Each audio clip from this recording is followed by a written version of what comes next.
예수 그리스도 이름으로 하나님 말씀 전하겠습니다. 그리고 요거 작은 일이지만 우리 시안이가 항상 물을 떠났는데 일이 많아서 우리 부인회장님께서는 순번을 정해 주셔가지고 물도 이렇게 좀 새롭게 이렇게 항상 준비를 해주시길 부탁을 드립니다. 자, 우리 본문 말씀 다 같이 찾아서 보겠습니다. 본문 말씀 누가복음 5장 17절에서부터 26절까지 있는 말씀입니다. 자, 같이 1절씩 교독하면서 읽겠습니다. 하루는 가르치실 때 갈릴리의 각 마을과 유대와 예루살렘에서 온 바리새인과 율법 교사들이 앉았는데 병을 고치는 주의 능력이 예수와 함께하더라.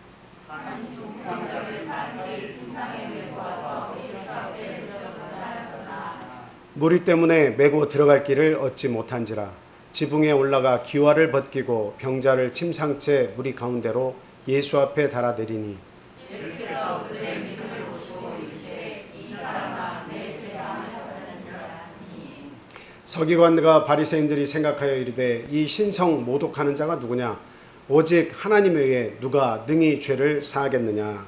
예수께서 그 생각을 아시고 대답하여 이르시되 너희 마음에 무슨 생각을 하느냐. 내 죄 사함을 받았느니라 하는 말과 일어나 걸어가라 하는 말이 어느 것이 쉽겠느냐.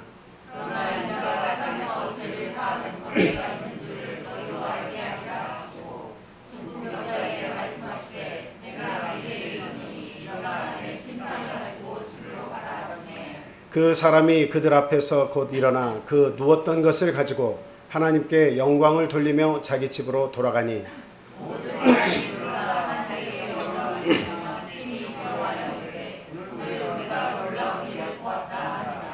아멘. 오늘은 이 본문 말씀을 가지고 우리 예수님의 기적 시리즈 8번째 시간을 함께 하도록 하겠습니다. 읽으신 본문 말씀과 같이 예수님께서 한 가버나움의 집에 들어가셨을 때에 많은 사람들이 예수님을 쫓아서 와서 그 집을 가득 메웠죠. 그런데 그곳에 들어갈 수가 없을 정도로 사람이 많아가지고 이 중풍병자를 들것에 메고 4명이 함께 갔는데 들어가지 못했죠. 그래서 참 방법을 찾다가 옥상으로 올라가서 2층에서 그 기와를 뜯어내고 거기에 구멍을 뚫고 달아내려서 예수님께 그 중풍병자를 이렇게 데리고 간 그 장면입니다. 그래서 결국은 예수님께서 그 중풍병자의 죄를 물리쳐 주셨죠. 죄를 사해 주셨습니다. 그러자 그가 그 모든 아픔과 고통을 다 이렇게 떨어뜨리고 일어나서 나음을 입었습니다. 이것은 참 예수님께는 너무나 흔하게 일어나는 일이고 또 하나님께서 계획하시면 못하실 거죠 없죠. 그래서 참 오늘 이 기적의 이야기를 통해서 내 죄 사함을 받았다 이런 제목을 세웠습니다. 함께 말씀을 통해서 은혜를 받도록 하겠습니다. 예수님께서 하시는 일이 무엇이냐, 예수님께서 하시는 일이 무엇이냐 하는 겁니다. 그 병을 고치시는 권세가 예수님과 함께 했다라고 하는 내용을 봐서 우리 예수님이 하시는 일은 무엇이냐면 이 세상에서 그 병을 고치시는 일, 그게 예수님께서 하시는 일이에요. 그래서 예수님은 이 땅에 오시는데 섬김을 받으려 하지 않고 섬기려 이 땅에 오셨다라고 이야기를 하고 있죠. 심지어는 자기의 몸을 대속물로 주셔가지고 모든 그 병든 자 그리고 죄의 짐을 진 자 이 모든 자들을 자유케 하시는 것이 예수님께서 이 땅에 오신 목적이라고 그렇게 밝히고 있습니다. 또한 그 세례 요한의 제자들이 그 예수님께 가서 세례 요한의 그 부탁을 받고 가가지고 오실 그이가 당신입니까? 이렇게 질문을 드려라 했을 때 예수님께서 그 제자들에게 세례 요한의 제자들에게 대답을 하신 내용이 바로 그것이었습니다. 병든 자들이 다 나아서 일어난다라고 하는 것입니다. 내가 가서 복음을 전하는 곳에서 죽는 자들도 다시 살아나고 그리고 안전뱅이들도 다시 일어나고 눈먼 자가 본다라고 하시면서 그 사실을 세례요한에게 가서 이야기해라 라고 이야기를 이렇게 하셨습니다. 그래서 이런 예수님께서 하시는 일들, 그리고 다니시면서 그 곳곳에서 일어나는 그 생명의 역사들, 이런 것들을 보면 예수님은 살리시는 생명의 역사를 이렇게 보여주시는 그런 분이시다 하는 것을 우리가 알 수 있습니다. 그래서 이번 시간에도 예수님께서 가버나움의 한 집에 들어가셨을 때에 중풍병자가 고침을 받는 그런 기적의 역사가 일어났습니다. 과연 무엇을 보시고 예수님께서 그 죄를 사하시고 그 병을 낫게 하셨는지 한 세 가지 정도로 우리가 생각을 하겠습니다. 첫 번째로는 그 4명, 그 들것을 가진 4명이 그 합심하는 믿음을 가졌다, 마음을 합하는 믿음을 가졌다 하는 것을 이렇게 말씀을 드리겠습니다. 본문을 저희가 찾으면서 읽었습니다.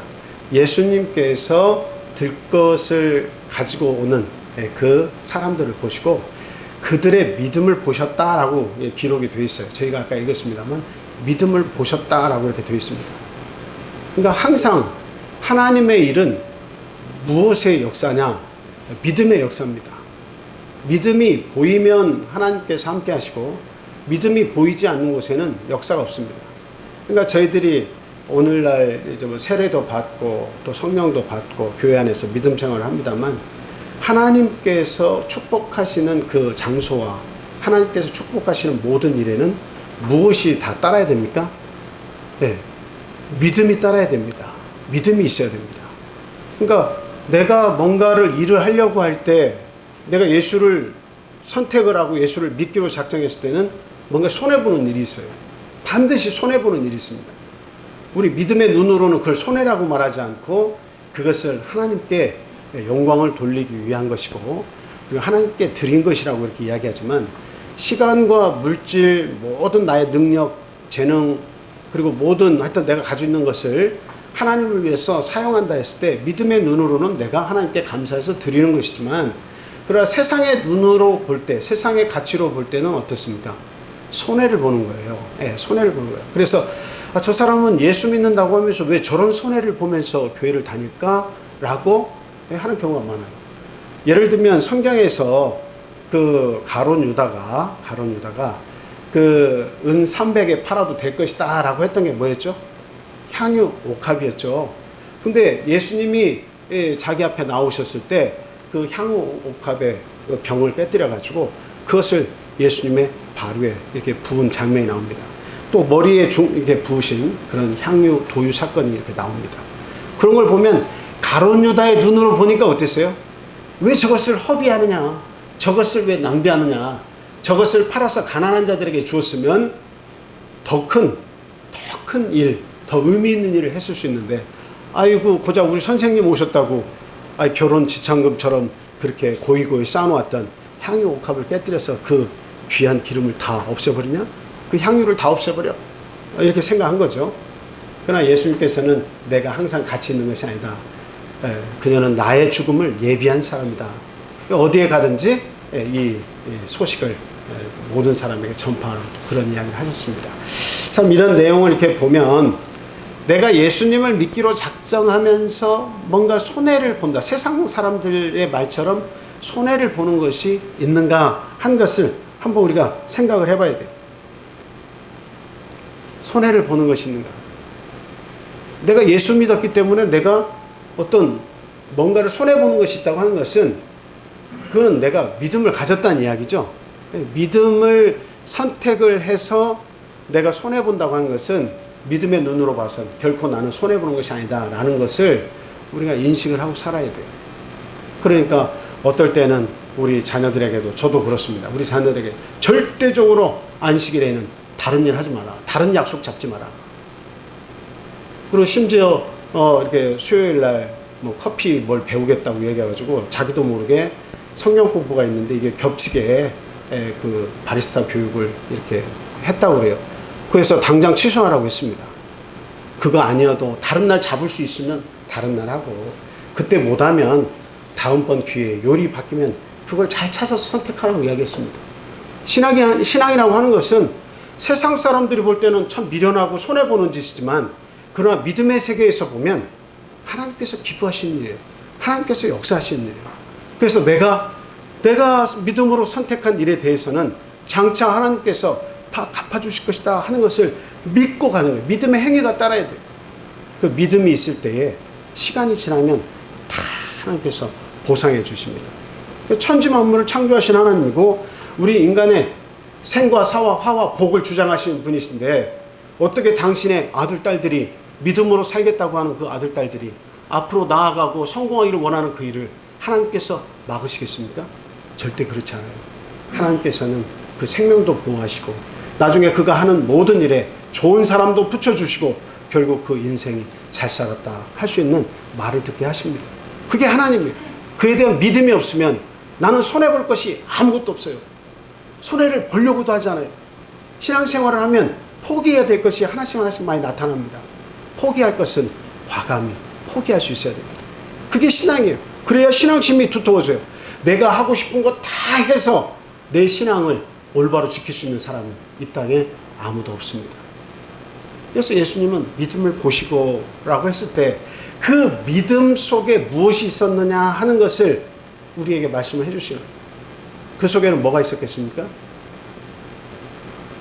그 속에는 지금 첫 번째 이야기하려고 하는 합심해서 그 뜻을 이루려고 하는 하나된 일치된 마음이 있었다. 일치된 믿음으로 우리 예수님께 나왔다 하는 것을 이렇게 말씀을 드립니다. 이 병자가 중풍병자예요.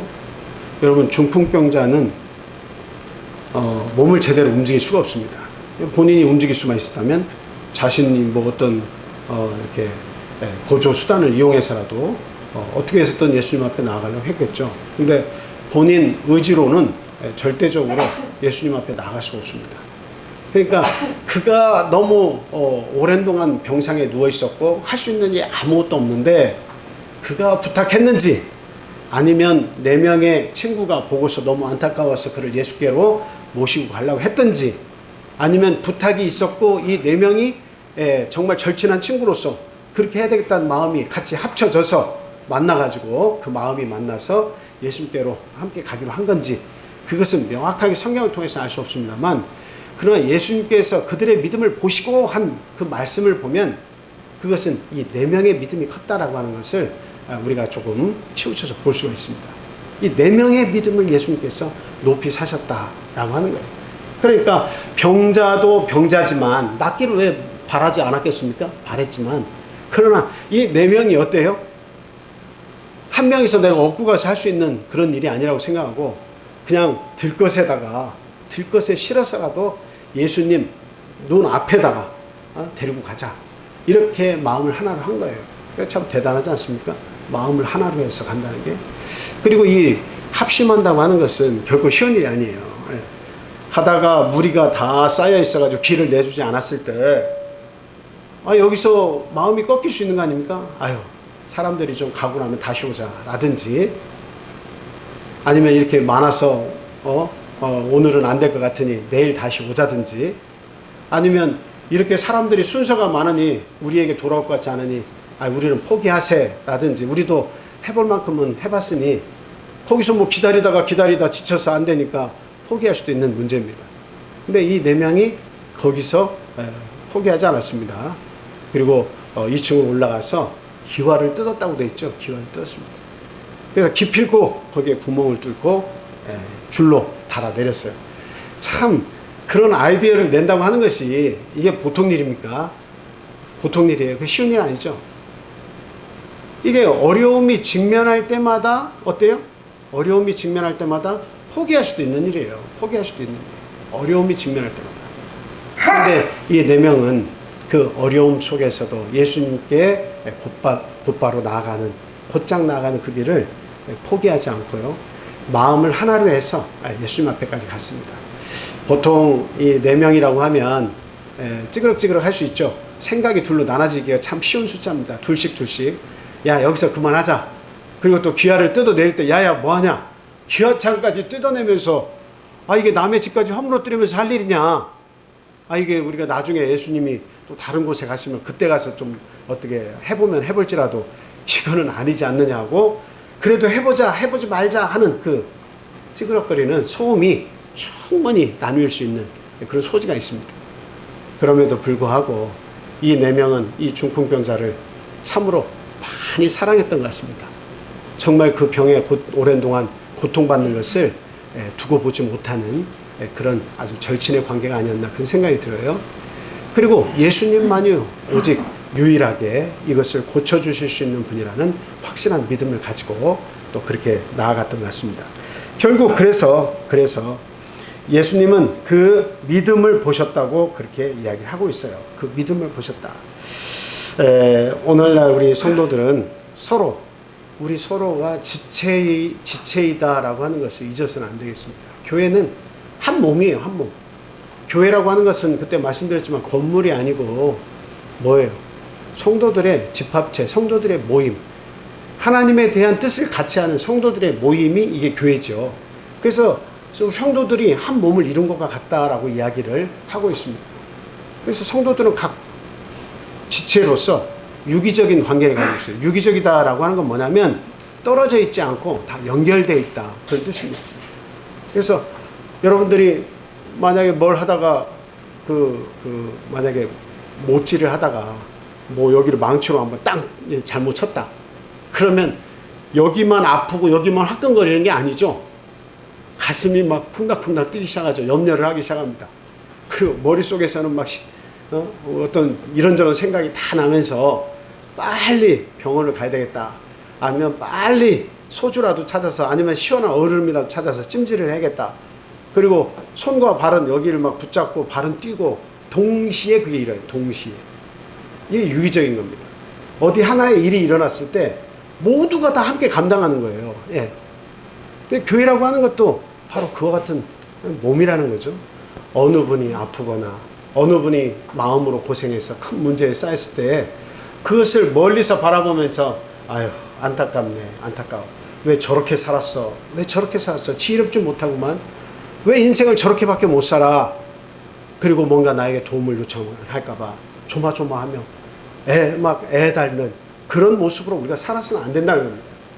아프면 아파하는 그 성도와 함께 우리가 동일한 마음으로 같이 아파해주고 해결 방법을 같이 모색하고 어떤 식으로든 서로가 유기적으로 도와서 그 문제를 뛰어넘도록 우리가 해주는 것이 이게 성도들과의 관계다라고 하는 거예요. 그래서 우리는 형제 자매라는 말을 쓰잖아요. 우리는 그리스도 안에서 한 지체로 부르심을 입었다고 그렇게 얘기하잖아요.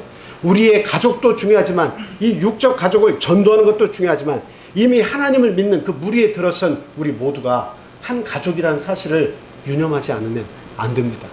어떻게 보면 멀리 있는 내 형제 자매보다 가까이에 있는 우리 형제 자매가 더욱더 더 친근한 가족임을 발견할 때가 많이 있습니다.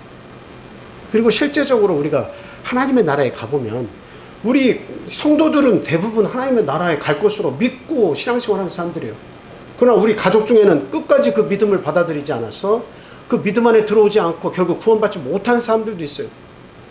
알고 보면 우리 그리스도 안에서 우리가 이해가 아직 안 될 수도 있지만 그리스도 안에서 우리가 한 몸이 된 우리의 연합체 이 가족이 더 귀한 존재다라고 하는 것을 우리는 꼭 인식을 해야 되겠다는 겁니다. 그래서 이 4사람은 그 형제의 아픔을 나의 아픔으로 알았어요. 그 중풍병자로 오랜 동안 고생한 그 아픔이 곧 나의 아픔이었어요. 그래서 절실한 믿음이 생긴 것도 그 친구를 너무 사랑했기 때문에 절실한 믿음이 생기는 거예요. 기와장을 왜 뜯습니까? 왜 기와장을 왜 뜯어버려요? 그 구멍을 뚫는 일은 아무나 하는 일이 아니에요. 내가 그를 너무 사랑하니까, 형제를 너무 사랑하니까, 그의 아픔이 곧 나의 아픔이라고 생각하면서 살았으니까 그가 발버둥 칠 때마다 어떻게 하면 고칠 수 있을까 함께 고민한 사람들이에요. 그래서 결국은 예수 그리스도 앞에까지 나아갈 수가 있었다라고 하는 것입니다. 자, 우리 다 같이 한 구절 찾아보겠습니다. 전도서 4장 9절에서 12절 말씀 보겠습니다.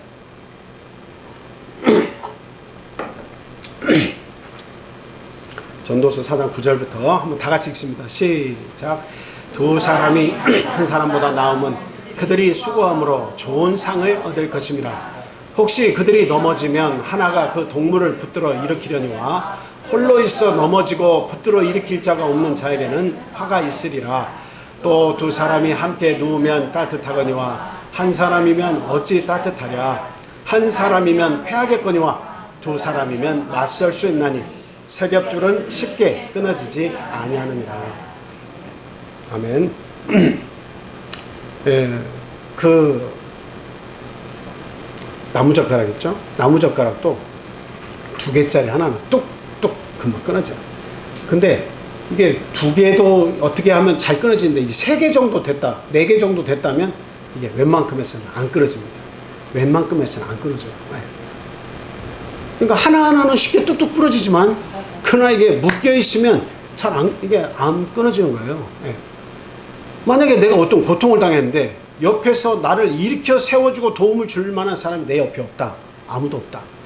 그것은 참 고통스럽다고 이야기하고 있지 않습니까? 그러나 한 사람만이라도 내 옆에서 나를 도와줄 사람이 있다면 그 사람은 행복한 사람이에요. 누군가가 내 말을 들어주고 내 고통을 함께 나눠주고 나를 조금이라도 이해해주고 도와줄 수 있는 사람이 있다면 그 사람은 행복한 사람이에요. 그래서 우리는 부부의 연을 맺고 가족의 연을 맺어서 살 때에 서로 힘껏 도와야 됩니다. 서로 아픔을 나눠야 됩니다. 상대가 어떤 아픔이 있는지 알아줘야 됩니다. 정말 고통스러운 게 무엇인지, 마음 상한 일이 무엇인지 그것을 읽어줄 수 있어야 됩니다. 그게 그 사람 상대를 위해서 굉장히 중요한 일이에요. 그 사람은 그 한 사람의 말 때문에 일어설 수도 있고 넘어질 수도 있어요. 자신감을 세워줄 수도 있고 자신감을 없애줄 수도 있습니다. 우리 그리스도인들은 세워주는 사람이에요. 생명력을 불어넣어준 사람이에요. 너는 못해, 할 수 없어, 왜 그래가 아니라 너는 할 수 있어, 그것만으로도 충분해, 다음에 더 나아질 수 있어, 뭔가 얼마든지 할 수 있다는 생명력을 불어넣어주는 사람이 바로 그리스도인이다 하는 겁니다. 그래서 여러분 주변에 우리 가족뿐만 아니라 우리 성도들이 함께 기도해 주고 있고 물심양면으로 도와줄 수 있는 사람이 있다면 그것보다 더 행복한 일이 어디 있겠습니까? 2 사람이 함께 누우면 따뜻하거니와 한 사람이면 어찌 따뜻하랴. 어떤 사람이 눈 덮인 산을 넘는데 이 3 사람이 같이 산을 넘기로 했습니다. 근데 한 사람이 지쳐서 쓰러져 가지고 이게 막 열이 펄펄 끓다가 결국에는 자기 혼자 걷지 못하고 푹 주저앉고 쓰러져 버렸어요. 근데 한 사람이 이야기합니다. 나 여기 이 사람 못 데리고 간다. 그러니까 한 사람은 우리 같이 부둥켜 안고 같이 가자, 셋이서. 한 사람은 나는 절대 그렇게 못한다. 우리 모두 죽는다 하면서 데려오려면 당신이나 데려와라 하고 본인이 혼자 출발했습니다. 근데 한 사람은 어떻게 했어요? 딱 보니까 거의 죽은 거나 다름이 없어요. 점점 몸은 다 딱딱하게 굳어가지고 이제 회생할 수 있는 그 모습이 안 보입니다. 그럼에도 불구하고 나와 함께한 동지를 버리고 갈 수 없다고 그를 등에 업고서 그 힘든 산길, 눈길을 걸어서 갔습니다. 근데 멀리서 가다 보니까 뭔가 눈이 또 소복이 쌓여있는 그 둥그런 것이 있는데 그 속에 손이랑 이런 것들이 좀 보여요. 그래서 막 헤치고 봤더니 누구겠습니까? 먼저 떠난 사람이에요. 그리고 등에 업고 있는데 뭔가 뜨뜻한 땀이 이렇게 흐르면서 사람이 꼼지락거리기 시작합니다. 2 사람이 함께해서 그 열이 더 나가지고 이 사람도 도움을 얻고 이 사람도 지치지만 그 사람의 열기에 의해서 그 온기로 함께 버텨서 사실 목적지까지 갈 수 있었어요. 혼자 간다는 것은 어려운 것입니다. 혼자 무엇을 한다는 것은 참 이건 말로 하기 힘들 정도로 외롭고 고통스러운 거예요. 하나님의 일은 절대적으로 한 사람 보고 모든 것을 다 하라고 하지 않습니다. 특히 교회의 일은 한 사람이 해서도 안 되는 거예요. 교회의 일은 다 같이 그 지체들이 나누어서 함께 할 때 의미가 있는 것입니다. 되도록이면 많은 사람이 같은 생각을 집어넣고 되도록이면 많은 사람의 생각을 수용해서 되도록이면 모든 사람이 함께 손과 발과 머리를 움직여서 하나님의 일을 하는 것이 대단히 중요합니다. 그래야 그 속에서 우리 성도들과의 끈끈한 유기적인 힘들이 더 자라나는 거예요. 독불장군이 있어서 혼자 그 일을 해내는 것은 그에게는 은혜고 감사할지 모르나 그러나 우리 모든 성도에게는 침체가 오는 겁니다. 여러분 스스로의 신앙에 침체가 오는 거예요. 일어서려면 어떻게 해야 됩니까? 교회의 뜻을 먼저 생각하고 그리고 하나님께서 기뻐하신 일을 생각하고, 그리고 내가 그 일을 조금이라도 분담함을 통해서 하나님의 일을 같이 이룬다는 생각을 가져야 된다 하는 것입니다. 그래서 구약시대 보면 하나님의 나라는 어떻게 되어 있습니까? 하나님의 나라는 이 백성들이 열심히 움직여가지고 11조를 그 레위인들에게 드리게 되어 있어요. 그 레위인들에게 드린 11조는 이 레위인들이 또 먹고 사는데 지장이 없도록 충분하게 공급이 됐습니다. 그 백성의 수가 200만 넘는데, 200만에서 400만 되는데 그 11조를 레위인에게 드렸을 때 이 레위 지파들은 자기네들이 일을 하지 않아도 먹고 살 수 있을 만큼의 충분한 그런 그 소산이 되었습니다.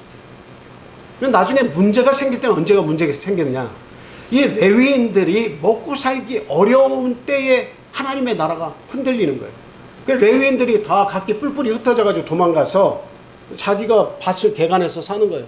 어디 붙어 가가지고 미가의 우상처럼, 사사기에 나온 미가의 우상처럼 어디 먹고 살 수 있는 데 있나 없나, 내가 레위인으로서 가서 제사장 역할을 할 수 있는 집이 있나 없나 기웃거려서 거기에서 사례비 줘가면서 거기에 붙들려가지고 내가 이만큼 줄 테니까 내 제사장에, 이런 식으로 레위인들이 사니까 그 나라가 무너지는 거예요. 이 백성들이 11조를 바치지 않으니까 결국에는 레위인 그룹이 무너지고, 레위인 그룹이 무너지니까 레위인들에게서 11조를 자기들이 백성에게서 받은 11조에서 다시 11조를 떼서 제사장들에게 드려야 되는데 그 일을 레위인들이 다 뿔뿔이 흩어져서 못하니까 제사장 그룹이 무너지는 거예요. 그럼 제사장 그룹이 무너지면 제사를 하나님께 드릴 수 없습니다. 감사가 끊겨요. 제사할 수 있는 그 능력이 그 나라에서 제해집니다. 그러니까 하나님의 나라가 다 흔들리면서 백성들도 다 죄에 빠지고 다 도탄에 빠지는 거예요. 모두가 다 무너지는 거예요. 그래서 레위인들이 백성들의 정말 땀과 피를 흘려서 그 레위인들을, 하나님의 일을 돕는 레위인들을 충분히 먹여 살릴 수 있는 그런 자세를 가졌을 때 이 레위인들도 힘껏 하나님의 일을 돕고, 그리고 자신들의 다시 백성들에게 받은 11조에서 11조를 다시 제사장들에게 드림으로써 제사장들은 먹는 거, 입는 거 이런 거에 전혀 구애받지 않았어요. 정말 그 레위인들의 11조만으로도 얼마든지 하나님을 섬기면서 충분히 일을 할 수 있었어요. 서로가 서로를 생각해주는 그런 믿음이 있었을 때에 이게 공동체가 하나로 돼서 하나님의 뜻을 이룰 수가 있습니다. 원만하게 하나님의 나라 이루어가는 거예요. 기쁨과 감사 속에서. 어느 쪽에서는 풍부하고 어느 쪽에서는 빈곤한 역사가 일어나지 않습니다. 하나님은 평균케 하려는 것이 하나님의 뜻이라고 그렇게 얘기하고 있어요. 우리의 지체들이 서로 돌아볼 수 있어야 되겠다 하는 겁니다. 우리의 지체들이 서로 돌아볼 수 있어야 되겠다 하는 겁니다. 지체의 아픔이 곧 나의 아픔이라고 하는 그 생각을 우리는 잊지 말아야 됩니다. 형제가 연합하여 동거함이 어찌 그리 선하고 아름다운 거. 시편 133편에는 그 시편의 기자가 그렇게 얘기하고 있어요. 헐문산에서 내리는 그 이슬이 그 예루살렘 그 온 유대 그 산에 그게 내림과 같도다 이렇게 설명을 하고 있어요. 아주 풍족한 은혜가 이스라엘 전반적으로 다 은혜가 감싸고 있는 것처럼 형제라고 하는 것은 어디 하나만 촉촉한 어떤 생명력이 존재하고 어떤 물기가 있고 그것이 아니라 그냥 온 나라, 온 백성, 온 성도가 함께 그 생명수의 그 기쁨, 그 촉촉함을 다 누릴 수 있어야 된다라고 하는 거죠. 그래서 형제가 연합해서 동거하는 것이 그래서 아름다운 겁니다. 그래서 선한 겁니다. 오늘날 우리가 반성도 해야 돼요. 과연 내가 이 땅에서 살면서 나 혼자 먹고 사는 것이 이게 전부인 것인가 하는 것을 생각해야 돼요. 정말 나 혼자 사는 것이 이게 전부인가? 그렇지 않아요. 옆에 돌아봐야 됩니다. 꼭 우리가 어떤 물질적으로 돕는 것만 얘기하는 것이 제가 아닙니다. 마음을 하나로 해야 돼요. 그 사람이 뭐 때문에 지금 고민하고 있는가? 뭐 때문에 힘들어하는가? 무엇이 필요로 하는가? 이것을 나눌 수 있어야 되는 거예요. 내가 말하지 못해서도 안 됩니다. 꽁꽁 안고 있어서 나누지 못해서도 안 됩니다. 기도 요청하고 목자나 장로나 우리 권사나 집사님들 모든 분들에게 기도 부탁도 하셔야 돼요. 뭔가 함께 해달라고 요청을 해야 돼요.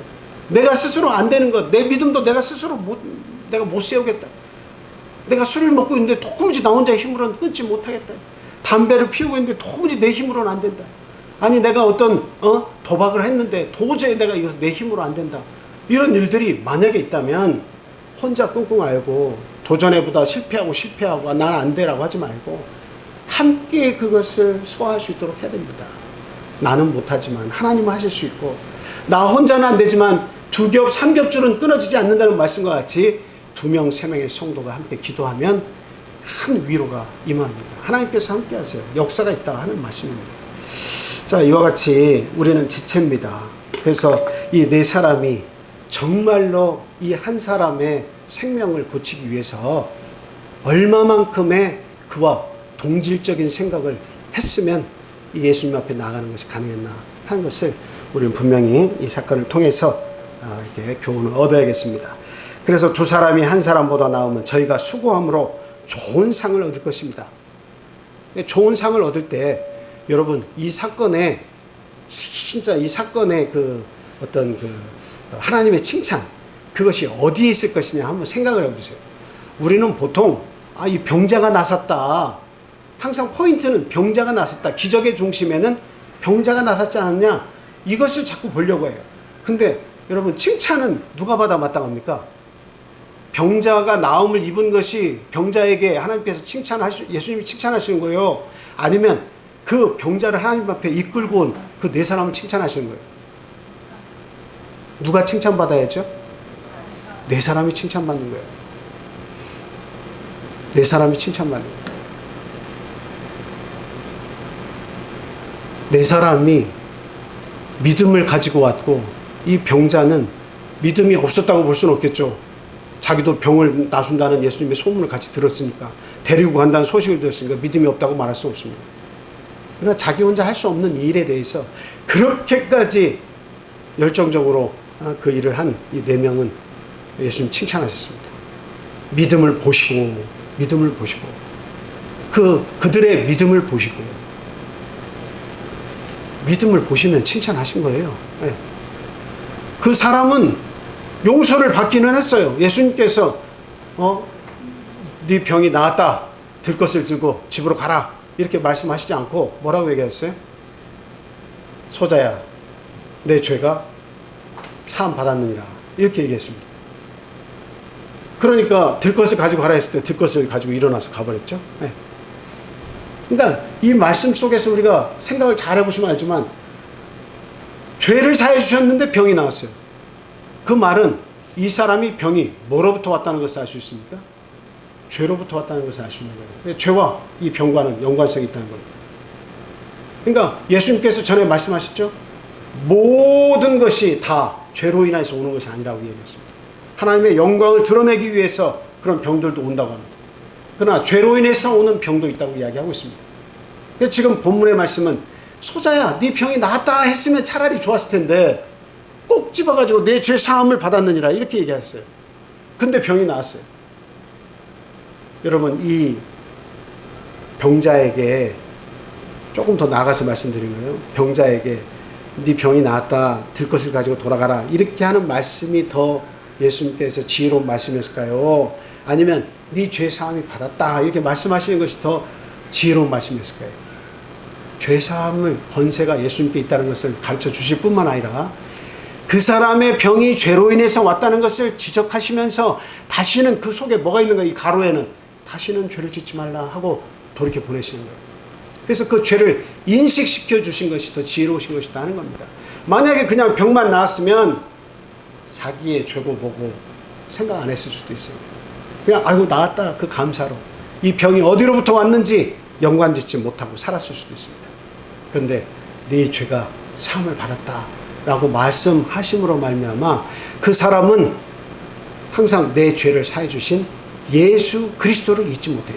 내 병을 나아주신 것도 감사하지만 육의 병을 나아주신 것도 감사하지만 영적으로 내 죄를 깨끗이 사해 주신 것에 대해서 결코 잊을 수가 없었을 것이다 하는 겁니다. 그 사람은 칭찬받을 만한 것이 사실은 없죠. 누가 칭찬을 받아야 돼요? 믿음을 가진 이 4사람이 예수님 앞에서 칭찬을 받아 마땅한 것입니다. 그래서 큰 상을 얻게 되는 거예요. 믿음이 있는 곳엔 큰 상이 있습니다. 이와 같이 하나님의 일은 함께하는 것입니다. 하나님의 일은 모두가 참여할 때 의미가 있는 것이다 하는 것입니다. 자, 두 번째로 문제로 보지 않는 열정적인 믿음을 가졌다 하는 말씀을 드립니다. 대부분의 사람들은요, 장애물 앞에 약합니다. 장애물 앞에 약해요. 그 100m 허들, 400m 허들 이런 운동 경기를 보니까 가다가 잘 뛰다가 상위 그룹에서 뛰다가 이게 한 번 뛰다가 장애물에 딱 걸려가지고 한 번 넘어지니까 그 다음번에는 이 발끝이 조금 차이지만 계속 걸려. 결국엔 넘어진 사람들이 나타나는 겁니다. 뒤쳐져서 저 꼴찌로 들어올 수밖에 없죠. 장애물은 모든 사람에게 이게 참 문제거리입니다. 근데 1등을 하는 사람들 보세요. 1등을 하는 사람들 보면 이게 장애물이 아닙니다. 앞에 말은 장애물 경기인데 장애물이 아니에요. 그냥 자기의 보폭에서 그냥 훌쩍훌쩍 아주 가볍게 훌쩍훌쩍 넘습니다. 어떤 사람은 힘겹게 하나하나 넘을 때마다 힘겨운 게 보이지만 이 1등 하는 사람들은 쑥 아주 자연스럽게 넘어가요. 그래서 1등 하려고 마음먹고 온 사람들 아닙니까? 그 사람들이 어떤 자신감이 있어야 된다고 생각해요. 장애물을 장애물로 보지 않는 자기의 믿음이 있어야 돼요. 나는 이거 충분하다. 이거 장애물 아니다. 그걸 장애물로 여기면 어려운 거예요. 한 번 넘을 때마다 신경을 써야 되고 힘든 거예요. 말은 장애물이지만 내가 얼마나 훈련을 많이 하는데 이게 무슨 장애물이야 라고 생각하고 거침없이 넘어가야 돼요. 걸릴 것이라고 하는 아예 의심도 하지 말아야 돼요. 근데 뛰면서 나 이거 걸릴지도 몰라, 다리에 조금이라도 걸리면 어떡하지, 이런 생각으로 뛰면 걸리는 거예요. 언젠간 걸리는 거예요. 믿음의 차이예요. 자신이 어떤 생각을 가지냐, 할 수 있느냐 할 수 없느냐, 어떤 자신감을 가지고 도전하는 어떤 열정이 있느냐에 따라서 그 사람의 미래가 달라진다 하는 것입니다. 그래서 사람들은 장애물이 날 때마다 털썩 주저앉기를 마지 않고, 그리고 그 장애물이 나타날 때마다 자기의 소신을 굽히고 말이죠. 그리고 그냥 신세한탄만 하는 경우가 많이 있어요. 아, 이거 내가 왜 이 길에 들어섰던가? 왜 내가 믿음의 길을 들어서서 이게 수년의 세월을 내가 여기에다가 파묻고 나가지도 못하고 이러지도 못하고 내가 왜 이런 생활을 하고 있을까? 이것도 하나의 장애물이 될 수 있어요. 신앙도 장애물이 될 수 있습니다. 그래가지고 세월을 보낼 때 그건 세월을 낭비하는 거예요.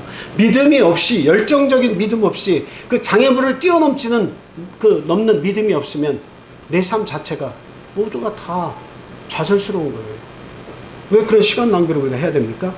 그렇지 않습니다. 우리는 신앙 안에서 문제를 문제로 인식해서는 안 됩니다. 문제로 보일지라도 우리가 그리스도 안에서 못 해낼 게 무엇이냐 하는 그런 자신감과 배짱을 가지고 있어야 되겠다는 겁니다.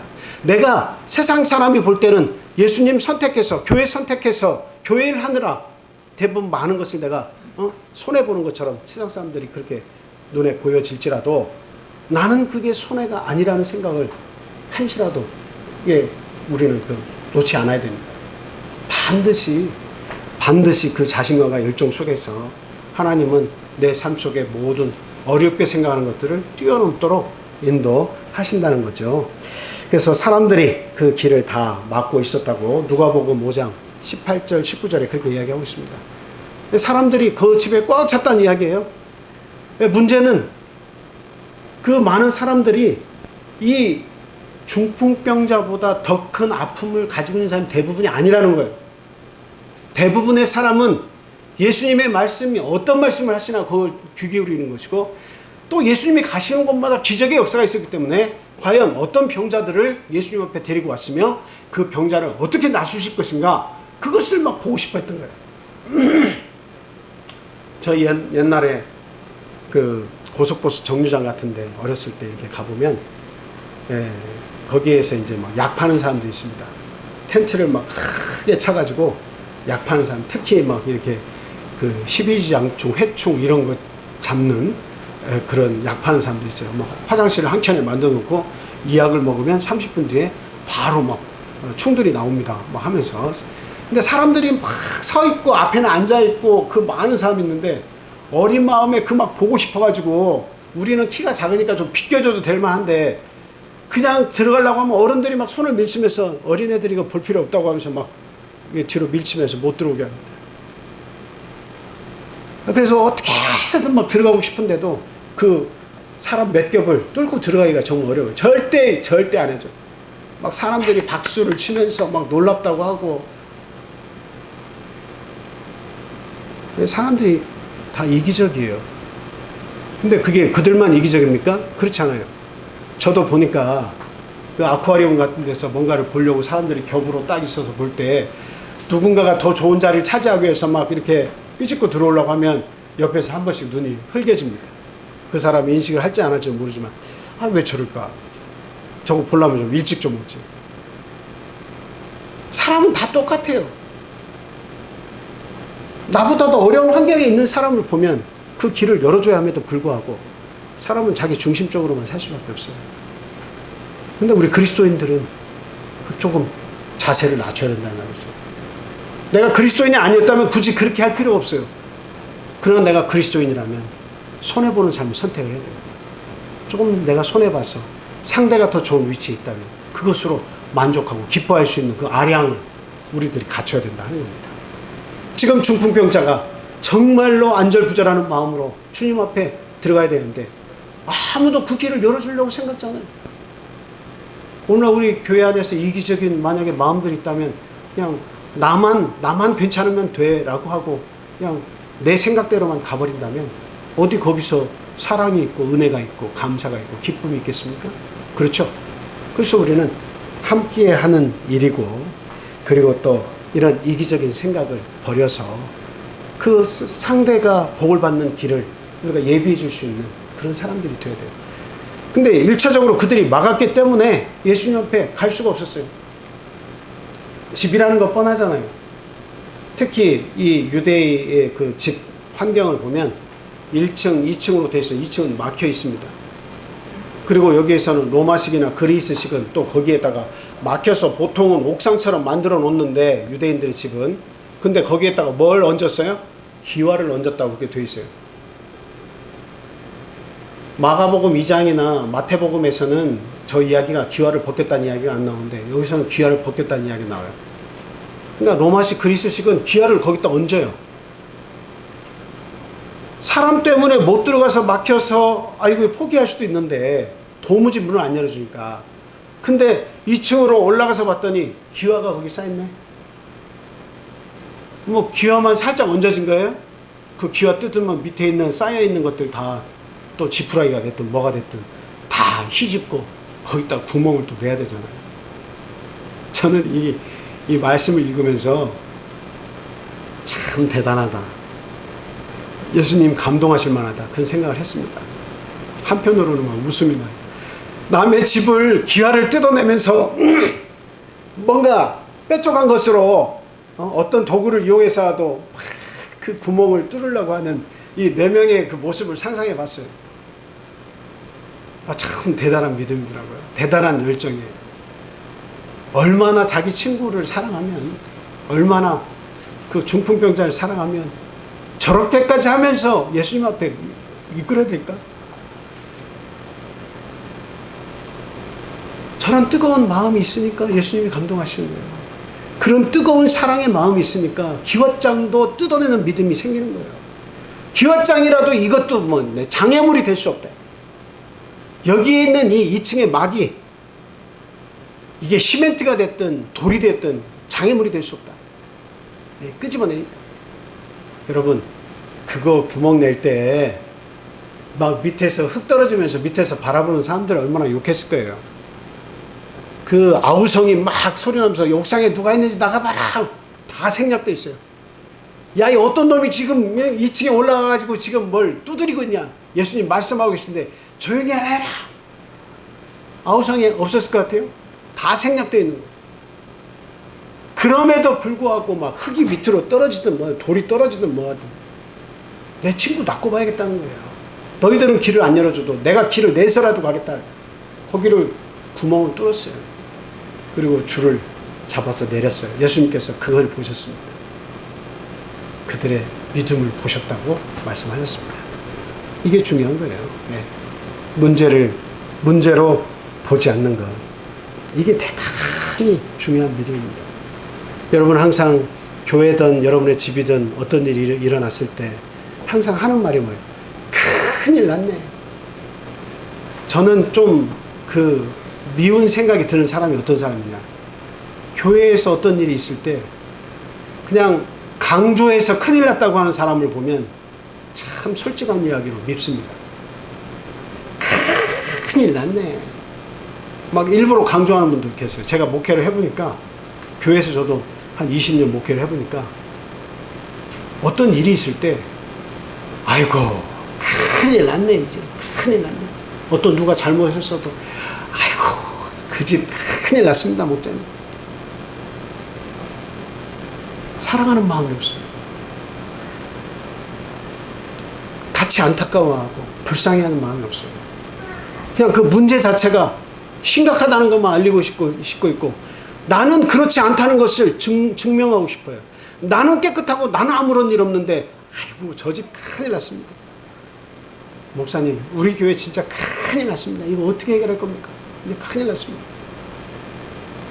큰일이라고 말을 안 해도 크게 인식할 수 있는 일이라면 크게 인식을 할 수 있는 일인데 거기에 더 강조해서 사람에게 부담을 주고 고통을 가중시키고 이거는 어떻게 손대볼 수 없다고 이야기하는 것은 그건 신앙인이 아니죠. 신앙인의 생각은 좀 달라야 되지 않겠습니까? 남들은 안 된다고 이야기해도 신앙인은 우리 하나님은 하실 수 있으니까 우리가 함께 기도하자고 하든지 우리가 한번 힘을 합해서 하나님께 기도하고 우리가 한번 도전해 보자고 하든지 절대 포기하지 않을 때 하나님이 우리의 손을 들어주실 것입니다 라고 믿음을 가지고 이야기를 하든지 뭔가 믿음의 사람으로서의 표현이 있어야 하는데 그걸 다 줘버리는 거예요. 큰일 났대요. 큰일 났대요. 나중에 시간이 다 지나고 보세요. 다 해결이 돼요. 다 해결이 되는데도 중간에 하는 말들은 안 됩니다. 큰일 났습니다. 결코 이건 우리가 손댈 수 없는 일입니다. 이렇게 얘기하는 거예요. 그러려고 하면 자기 혼자 해보고 자기의 마음에 맞게 살아야지. 자기가 생각해서 안 된다고 하면 하나님이 뭐가 필요 있어요? 내가 할 수 있으면 하는 것이고 내가 못하면 못하는 거예요? 그게 아니에요. 하나님이 함께 하시면 우리 모두는 할 수 있는 겁니다. 그리스도 안에서 능치 못할 일 없어요. 예. 그래서 이야기하잖아요. 한 벙어리 귀신 든 아들이 자꾸 고통을 당하니까 귀신에 의해서 고통을 당하니까 제자들을 불러서 도와주시라고 얘기하니까 이게 기도해도 안 나가거든. 그러니까 예수님께서 부탁을 해서 예수님께 뭐라고 합니까? 할 수 있거든. 예수님 할 수 있거든. 이 병을 낫게 해주십시오. 그랬더니 예수님께서 하신 말씀이 뭐예요? 마가복음 9장에서 뭐라고 얘기하셨죠? 할 수 있거든이 무슨 말이냐. 내게 능력 주신 자 안에서 모든 것을 할 수 있다. 할 수 있거든이 무슨 말이냐. 믿는 자에게는 능치 못할 일이 없느니라. 이 말씀이죠. 믿는 자에게는 능치 못할 일이 없느니라. 믿으면 다 할 수 있다는 거예요. 여러분, 믿으시면 다 할 수 있습니다. 믿으시면 여러분의 믿음대로 됩니다. 할 수 없다고 내 스스로 단정하고 포기하지 마세요. 이 네 사람의 믿음처럼 그냥 예수님께 가야겠다고 하는 오직 그 일념 하나로 주님 앞에 나가는 이 믿음이 오늘날 저와 여러분에게 필요한 줄로 믿습니다. 마태복음 11장 12절 말씀, 마태복음 11장 12절 말씀 같이 읽겠습니다.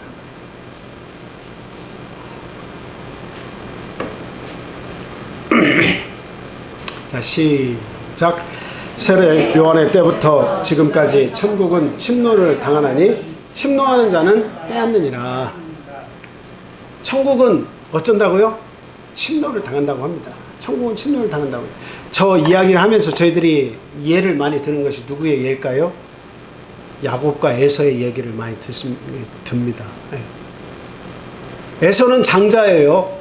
아버지의 유산을 두목을 받을 수 있고 또 아버지 차 할아버지로부터 아브라함 때부터 쭉 오는 하나님의 축복을 장자는 받을 수가 있습니다. 큰 축복이에요. 이것은 그 일생에 영향을 미칩니다. 그 믿음을 가지고 있어요. 이 히브리인들은. 근데 결국은 장자였음에도 불구하고 그걸 야곱에게 빼앗겼어요. 그건 천국과 같은 거예요. 천국이에요. 천국.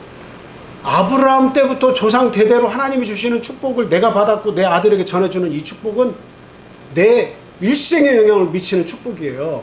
그건 바로 천국입니다. 근데 그 천국은 누구에게 침노를 당했어요? 에서가 받아야 하는 천국은 차자인 야곱에게 침노를 당했어요. 그러니까 그건 뭐냐면 자기의 천국을 지키지 못했다는 이야기죠. 내 믿음을 가지고 지키지 못했어요. 그건 장자의 명분을 소홀히 여김이러라. 소홀히 여겼기 때문에, 천국을 소홀히 여겼기 때문에 그 천국을 누군가가 뺏어가는 거예요. 오늘날 여러분의 신앙도 마찬가지입니다. 이 내면과 같이 일치되고 합심하는 마음이 없으면 나중에는 그 내 속에 있는 이 천국이라고 하는 것도 누군가에게 뺏기고 나면 어때요? 누구는 막 열심히 해서 새로 들어왔는데도 불구하고 물불 가리지 않고 막 믿음에 충성을 다하다 보면 어느샌가 나는 믿음의 세월을 많이 가졌는데 하나님 앞에 한 일이 별거 없어. 근데 막 갓 들어온 성도는 막 열심히 하나님을 섬겨가지고 하나님 앞에 충성된 일꾼이 다 됐어. 천국이 옮겨지는 거야. 천국을 뺏기는 거야. 교회도 마찬가지야. 교회가 사람이 많아지는 것도 중요하지만 진리로 바로 서는 게 중요한데 그냥 오합지졸의 믿음들이 다 모여가지고 자기 멋대로 해석하고 자기 마음대로 믿음을 가져가지고 이 교회에 성도는 많은데 언제 무너질지 모르는, 그리고 또 세상의 기운이 그냥 여기를 다 덮어가지고 믿음으로 제대로 선 교회가 아니라 세상의 생각과 모든 지식들이 이 교회를 덮어서 하나님의 말씀으로 지배받아야 하는데 세상의 각종 내가 원하는 지식들로 다 점령당해가지고 이게 여기서 일치된 믿음과 하나님 기쁘시게 하는 것들이 안 나오면 의미가 없습니다. 여러분, 하나님의 말씀에 의해서 지배받는 자가 되어야 됩니다. 하나님의 말씀에 무릎 꿇을 수 있는 사람이 되어야 됩니다. 세상의 많은 지식들로 인해서 많이 채워야 좋은 게 아니에요. 나중에 그런 것들은 다 들어와도 다 사라져가는 거예요. 시간이 지나면 내가 그 분야에 종사하지 않는 한 그 세상의 그런 모든 지식들은 다 내 전문 지식으로 삼지 않아도 되는 것들이 너무나 많아요. 그러나 하나님의 말씀은 아니에요. 하나님의 말씀은 또 익히고 또 익혀서 내 생각을 무너뜨려야 돼요. 무너뜨려야 돼요. 자기의 아집과 고집으로 내 어떤 지식을 지켜서는 안 됩니다. 세상에서의 많은 떠도는 그 지식이 어떻게 내가 그것을 다 가지고 내가 모든 박사처럼 내가 살 수 있겠습니까? 그것도 중요하지만 세상에서는 박수 받을 일이지만 그러나 이제 우리가 하나님의 성도가 되었을 때는 하나님의 말씀에 박사가 되도록 노력을 해야 됩니다. 하나님의 뜻을 존중하고 하나님의 뜻에 내가 순종할 줄 알고 하나님의 뜻을 기쁘게 받들 수 있는 그런 신앙인들로 우리가 변화되어야 되겠다라는 하는 거예요. 자, 이 마지막은 세 번째는 예수님에 대한 절대적이고도 절박한 믿음을 가져야 한다라고 하는 말씀을 드립니다. 예수님께서 우리에게 요구하시는 우리에게서 보기를 원하시는 것은 절박함입니다. 절박함. 예수님께서 원하시는 것은 절박함이에요. 절박함. 애통하는 자는 복이 있나니 저희가 위로를 얻을 것이다. 하나님 앞에 나아갈 때 애통함이 정말 필요합니다. 애통한 믿음이 있어야 돼요. 그러니까 이거 아니면 안 됩니다 라고 하는 절박함이 있을 때에 하나님이 역사하시는 거예요. 그러니까 절박함이 없는 것은 이루어지지 않아요. 히스기야가 병이 생겨서 이제 곧 죽게 되었습니다. 선지자가 죽을 것이라고 이야기했습니다. 마음에 근심이 생겼습니다. 너무 고통스럽습니다.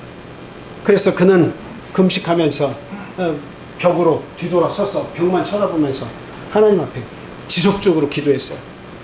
내가 살아온 날들 동안 지난 날 내가 하나님을 생각하며 하나님께 충성되게 열심히 일한 것을 하나님 기억하여 주시옵소서. 하나님, 내 이 생명을 지금 가져가시면 안 됩니다. 지난날 내가 하나님께 충성을 다한 것을 기억해 주시옵소서 하고 계속 기도했을 때 그 절박함이라는 것은 어땠을까요? 죽음이 곧 찾아왔을 때 죽음 앞에서의 절박함이 얼마나 크겠습니까? 근데 이 네 사람이 자기들이 뭐라고, 이 사람이 절박한 거지, 중풍병자가 절박한 거지, 왜 이 네 사람이 절박하냐고요. 근데 예수님은 내 사람에게 그 절박함이 있었다는 겁니다. 친구를 사랑하는 그 마음속에 절박함이 있었다는 겁니다. 오늘날 여러분, 우리 성도들 가운데 서로 가족이라고 하면서 형제 자매를 하면서 상대의 아픔에 절박함이 있습니까? 생각하셔야 돼요. 상대가 고통받고 있는데 내가 애가 끓습니까? 절박합니까? 같이 막 고민하려고 합니까? 그냥 따뜻하게 입지 그래. 옷을 못 입으니까 따뜻하게 입지 그래. 먹는 것이 없어서 고민하고 있는데 아유 고기라도 좀 삶아 먹지 그래. 이 몸이 뭐야 이 몰골이. 혹시 이런 마음으로 우리가 대하고 있지 않아요?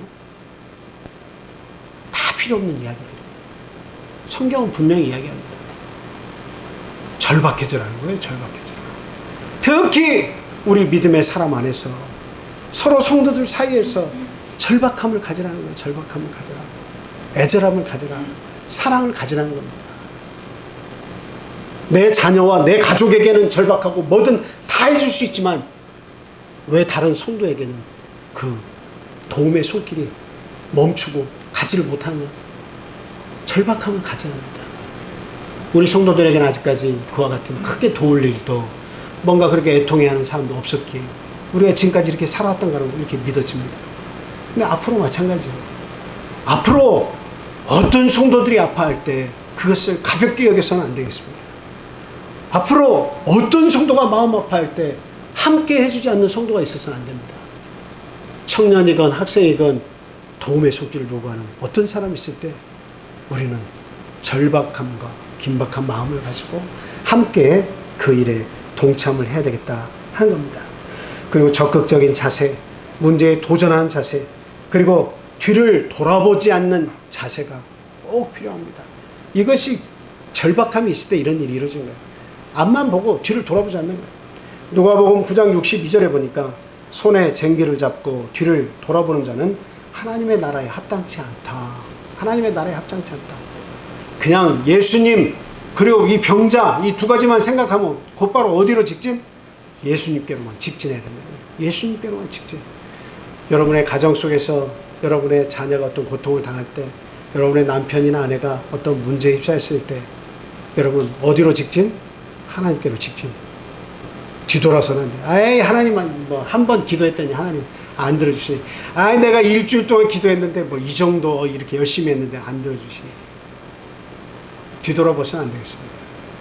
곧바로 직진. 예수님께서 네 긴박한 마음을, 네 절실한 마음을 내가 읽었다 하실 때까지 고고하시기 바랍니다. 자, 우리 마지막 한 말씀 읽고 마치겠습니다. 빌립보서 4장 4절에서 7절. 빌립보서 4장 4절에서 7절 말씀입니다. 빌립보서 4장 4절에서 7절 말씀. 자, 앞에 있는 그 4명과 들것에 실려온 중풍병자 예수님이 나사주시는 일을 생각하면서 한번 같이 한번 읽어보겠습니다. 시작. 주 안에서 항상 기뻐하라. 내가 다시 말하노니 기뻐하라. 너희 관용을 모든 사람에게 알게 하라. 주께서 가까우시니라. 아무것도 염려하지 말고 다만 모든 일에 기도와 간구로 너희 구할 것을 감사함으로 하나님께 아뢰라. 그리하면 모든 지각에 뛰어난 하나님의 평강이 그리스도 예수 안에서 너희 마음과 생각을 지키시리라. 아멘. 하나님께서 여러분의 생각과 마음을 지켜주실 줄로 믿습니다. 모든 역경과 어려움은 주님 앞에 가지고 오시기 바랍니다. 함께 기도하겠습니다.